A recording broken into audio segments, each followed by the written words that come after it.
How's it going, everybody? I'm Lewis and we've got a new developer blog about sailing from the Old School RuneScape team. So, this is an overview of the whole sailing skill. Sailing has come up in discussions of new expansions to RuneScape since way back in 2008. Because of this, the idea of sailing is one that resonates with a huge number of RuneScape players. The core of what they would like sailing to be fits perfectly with what makes so many players love RuneScape: exploration and adventure. Sailing is the perfect vessel to build a sense of adventure that all RuneScape players love. You'll be able to take your ship out to sea, roam the unexplored waters of Galenor, removing the mystery and taking on the unknown. They'd like to offer sailing as an update to come early next year, and we'll be polling it this Thursday. So before we vote on that, they would like us to familiarise ourselves with the skill by going through this developer blog to know exactly what we're voting on. So, let's get a bit more detail by starting off with training sailing. You should expect to spend a majority of your time out at sea, exploring in order to level up. There'll be other methods available, such as shipbuilding and navigation, but the focus of sailing will be exploring the seas of Galenor. So, exploration. Each time you board your ship and head out to sea, it will be a new experience, and exploring what the seas have to offer will be an excellent way to train sailing. When out at sea, you will move your ship in the same way you would usually walk with your character. This will offer you a lot of freedom in the water and will make the experience feel smooth and familiar. The content that you run into each time you take your ship out to sea will be different, as you face randomly generated seas that will throw a variety of challenges your way. Taking on anything that comes your way and completing these challenges will provide you with sailing experience. The different content you find coming your way when at sea will offer you opportunities to gather new resources that will be used both within sailing and throughout the wider game. So when you're exploring, you can come across underwater caverns. Large underwater caverns will be one of the big attractions of sailing. Should you make your way to an underwater entrance, you'll be able to jump off your ship to explore the randomly generated cavern, containing brand new enemies and of course lots of potential loot. Your sailing level will determine how much you can explore, so being a master sailor will allow you to head into the furthest depths of these unexplored caverns. Of course, taking on a cavern will reward you with sailing experience. Random encounters are also another part of exploration. There will be a huge number of potential challenges and encounters that you will find in the seas of Galenor. These events will span from quick, action-packed 2-minute adventures to lasting as long as you can manage to stay afloat.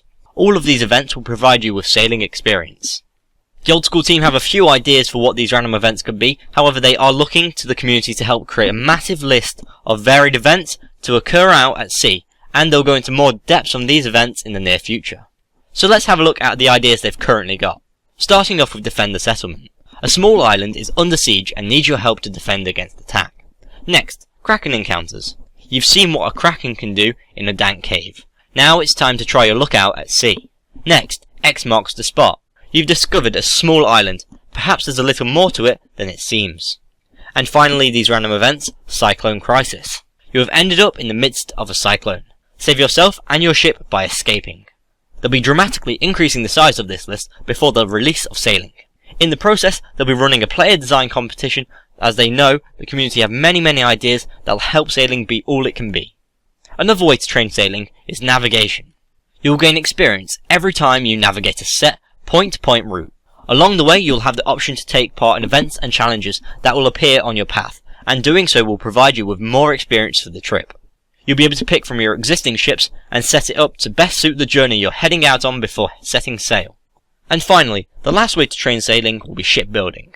For those of you that like to be able to grind away at a skill, shipbuilding is for you. Building ships is a simple, repeatable process that will earn you sailing experience at a constant rate.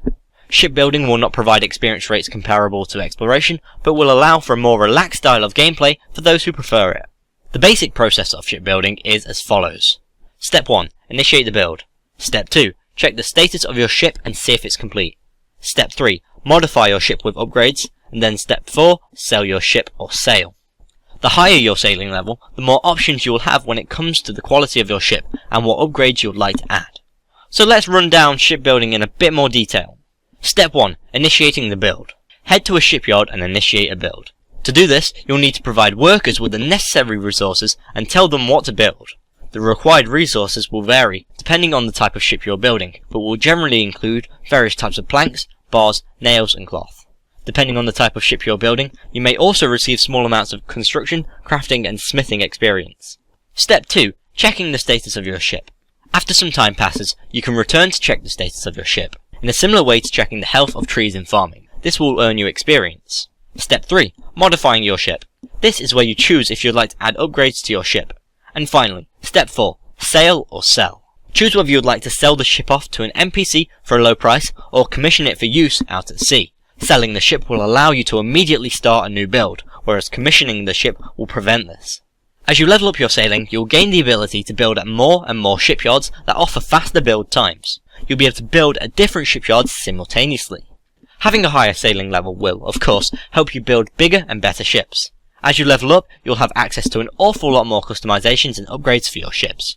Perhaps the most important part of your ship is the hull. As you level up your sailing, you'll unlock the ability to build ships with stronger hulls, allowing you to take on heavier seas and lasting longer. A higher sailing level will also mean more upgrades. The key upgrades that will help you on your journeys are storage, cannons, and hull plating. Storage offers you a place to keep items you may need or collect during your journey. Cannons offer a huge amount of firepower, and hull plating will improve how long you can last out at sea. A majority of these upgrades for your ship will be created by using other skills. For example, cannons will be created using smithing, and figureheads will be created using crafting. These upgrades would, in most cases, be tradable between players. Moving on to rewards and unlocks. Sailing will offer access to a plethora of new content for you to enjoy. The content unlocked at later levels will allow those of you who become expert sailors to reap the rewards of working hard and reaching those higher levels. In this developer blog, they're concentrating on gemstone caverns. This area will be very rewarding and will only be accessible with a sailing level of 55. Alternatively, someone with 55 plus sailing could take you to Atlantis, where the entrance to the gemstone caverns is found. So let's have a look at gemstone caverns. Please note all the proposed best in slot items and content would increase the top experience rates available and will be polled separately from sailing. The gemstone caverns can be found deep beneath Atlantis. The caverns hold masses of gemstone creatures to be hunted, gemstone dragons to slay, and even precious implings. With treasures including the dragon sword, dragon crossbow limbs, the dragon warhammer, and zenite, which is a new top tier gem, you'll have no shortage of reasons to take on the caverns. So, gemstone dragons.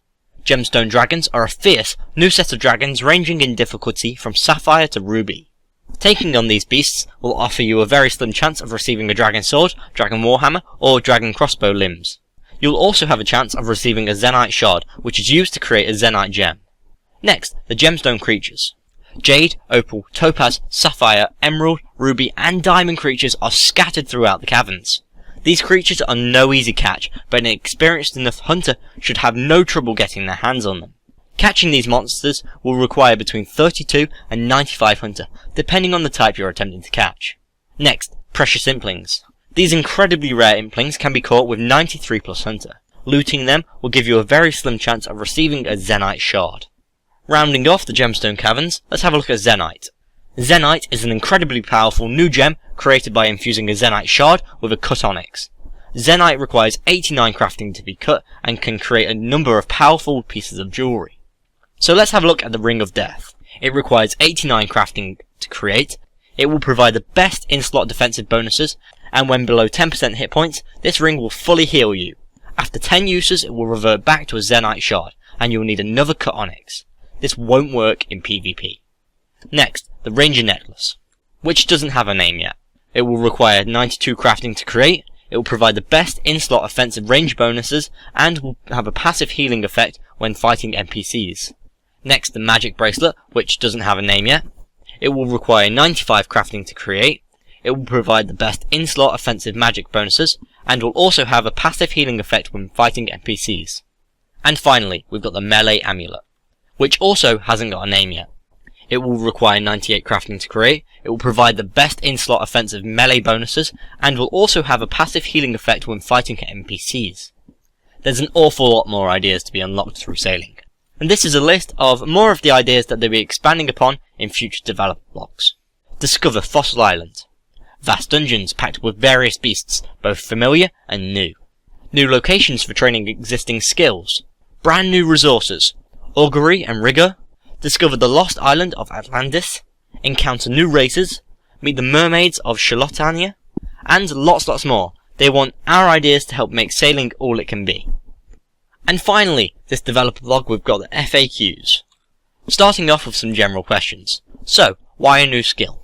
They believe as long as the skill being introduced is one the community are behind, the addition of a new skill can breathe new life into the game for thousands of people while still preserving the old school experience that brought them to the game to begin with. Will sailing be free to play? Sailing will be available in free to play. There will be content that is members only, but it will be possible for free to play players to train the skill and access a portion of the content that it brings.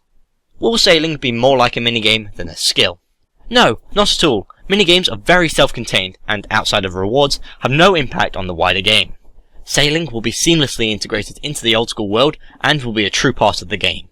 As you level up sailing, you'll unlock the ability to do more and more with the skill, and this will be applicable all over old school. Will sailing tie into other skills? Yes, sailing will be part of the game, and similar to many other skills, there will be direct connections between sailing and other skills. A couple of examples of this are how the range skill will be required to use some of the higher tier cannons, and the wool cutting skill will be required to obtain the logs used to make higher tier ships. Sailing will not be a standalone part of the game. Will I need to be in a group to get the best experience rates? No, the top experience rates will be achievable in solo gameplay. Will there be any player design contests for sailing? Yes, they plan to have the community submit a lot of ideas to help make sailing all it can be. Keep an eye out for those in the near future. Are there going to be any player versus player aspects of sailing? Not initially. They had planned to include PvP in the initial launch of sailing, but they felt that getting the fundamentals of the skill as perfect as they could before introducing PvP would be a better way of going about it. How will I control my ships when at sea? When out at sea, you will move your ship in the same way that you usually walk with your character. This will offer a lot of freedom in the water and will make your experience feel smooth and familiar. What happens if sailing fails the poll? Well, if it fails, it fails. As with any content poll, they feel that if there's a certain sticking point that they could easily address to see it pass, they may rework the content slightly and offer the new version. With that said, the odds of this happening for sailing are very slim, as they haven't seen any widely voiced concerns for the design. Moving on to the training related questions. Is the focus of the skill going to be building ships, and will it be the best experience?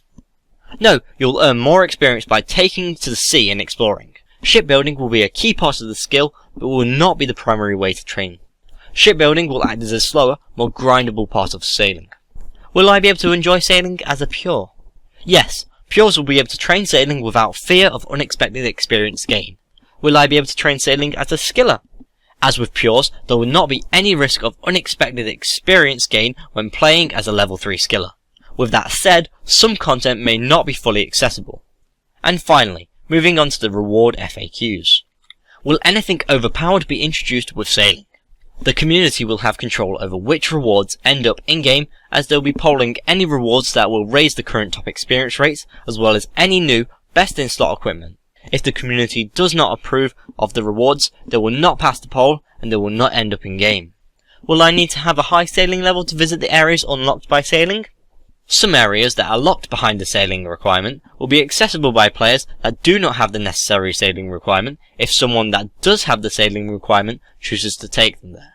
There will, however, be some content that requires a certain sailing level to access. So if you've got any further questions that were not answered in this developer blog, check out the most recent Sailing AMA that ModJohnC hosted on the 2007 Scape Reddit, as well as the latest Sailing Q&A livestream that took place last Sunday. So this developer blog has been very interesting and detailed. However, I feel it hasn't really progressed the skill as much from the last few developer blogs, so my opinions on it haven't really changed that much. I'm of the opinion that sailing has been given a lot of great content. However, I feel that a lot of these ideas should really just be used in Zaya. Sailing as a skill actually isn't really well thought out. They've been focusing too much on the content that relates to sailing, but not the basic skill concept that will bring it all together. Skills need a short description that describe what they do and how you train it. For example, wood cutting, you cut logs. Rune crafting, you craft runes. Slayer, you kill what you're told. What sailing, you explore, navigate and build ships. Maybe we could shorten this to explore the seas. But I struggle to see where XP is gained in that, because exploration is a very broad concept. Unlike our woodcutting description, you cut logs, so you get experience for cutting a log. If sailing is exploring the seas, Does that mean once the sea has been explored you gain experience? Because that doesn't really sound that good to me. Or do you just have to explore little tiny bits and then you get experience? But that just sounds very strange to me. All of the content that they've suggested that sailing could have fits quite well into Old School. However, because they don't have that underlying skill concept, they could easily be added in a form of expansion to other areas of the game, such as skills, minigames and Zaya. If we have a look at the exploration part of the skill, that could be a sea-themed raid. The navigation part of the skill could be an expansion to the current ship networks we've got, and the shipbuilding part of the skill could form a construction expansion where you create player-owned ports and ships. Also, many of these rewards and unlocks just sound like something that could be added anyway. New dungeons, islands and areas. Really, that's what I thought Zaya was all about. We can do this without the need for a new skill. One of the things I dislike in this developer blog is that the Old School team seem to have a target for what sailing should be, but they're not actually tailoring this content towards that. For example, they said that it will be integrated with the rest of the game, unlike a minigame which is very self-contained. However, the main way of training sailing would be in randomly generated seas and caverns.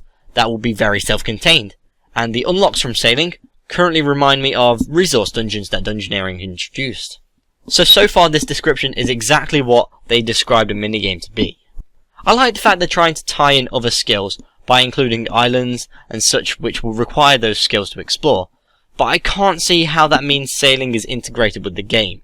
Really, I think it's similar to the way that Dungeoneering used other skills to unlock doors, create items, and so on. So despite the fact that they said it isn't, and they don't want sailing to be like that, they've designed it to be very much like a minigame, and because of this, so many parallels can be drawn with Dungeoneering and other minigames. I'm not saying that content will be crap, but it won't quite gel together like you'd expect with a skill. I honestly think that the main reason for this is because once again, they haven't focused on the basic concept behind the skill, just the big content that it'll offer. This developer blog has also provided us with some new interesting information, such as unlocking the gemstone caverns, sailing being free to play, and PvP not being available on launch. So I think the gemstone caverns sound quite cool.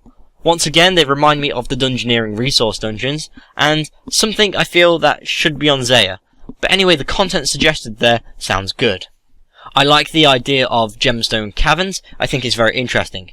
I think it would be great to see that new gem that consumes an onyx to create a new top tier set of jewellery. It's also great to see the introduction of more hunter creatures, and I like the idea of gem dragons. However, I do somewhat feel that the idea of dragons is somewhat overplayed in RuneScape. We have a lot of dragons, and a different creature could be created for this. I'm a little unsure about them dropping the dragon items, especially 3 dragon items. I know there are a few exceptions, but I really think that dragon weapons should be unlocked via quests, and not creatures that you unlock from a skill. So, to wrap up this devlog, I don't think I'll be voting to bring sailing into the game, because it's completely missing the basic underlying skill concept. The good thing about sailing is that it has some amazing content suggestions that could fit well into a sailing themed expansion, the new continent of Zaya, and just Old School in general. I suppose we'll just see how well the poll goes on Thursday, and if it passes, I hope that they develop it a heck of a lot more to make it an actual skill rather than what they've got here. If we do end up getting it, I won't be too upset because it does sound like very interesting content, but it will definitely change the landscape of Old School as we know it. What do you think of sailing? Let me know in the comments below. If you want to watch the latest Old School RuneScape update, please click here for Barrow's features and Saradomin's light. And if you want to know what's happening this month, please click here for September, the month ahead. If you've enjoyed this video, please like and share, and if you want to keep up to date with the Old School RuneScape updates, devblogs and polls, please subscribe. I've been Lewis, thanks for watching, goodbye.